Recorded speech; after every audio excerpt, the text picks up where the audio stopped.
This poem is called Summer Solstice, New York City, by Sharon Olds, 1987. By the end of the longest day of the year, he could not stand it. He went up on the iron stairs through the roof of the building, and over the soft, tarry surface to the edge, put one leg over the complex green tin cornice, and said, if they came a step closer, that was it. Then the huge machinery of the earth began to work for his life. The cops came in their suits, blue-gray as the sky on a cloudy evening, and one put on a bulletproof vest, a black shell around his own life of his children's father, in case the man was armed.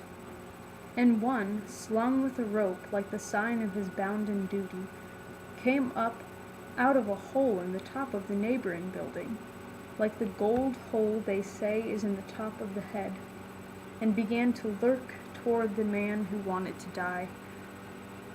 The tallest cop approached him directly, softly, slowly, talking to him, talking, while the man's leg hung over the lip of the next world.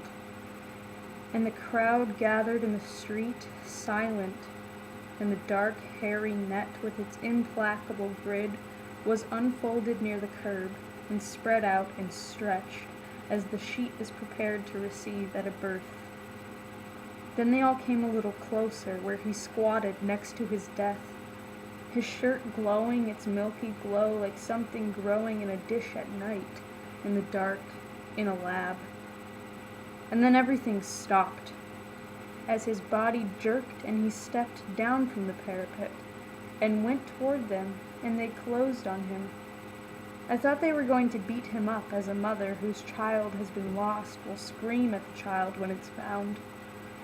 They took him by the arms and held him up and leaned him against the wall of the chimney, and the tall cop lit a cigarette in his own mouth and gave it to him.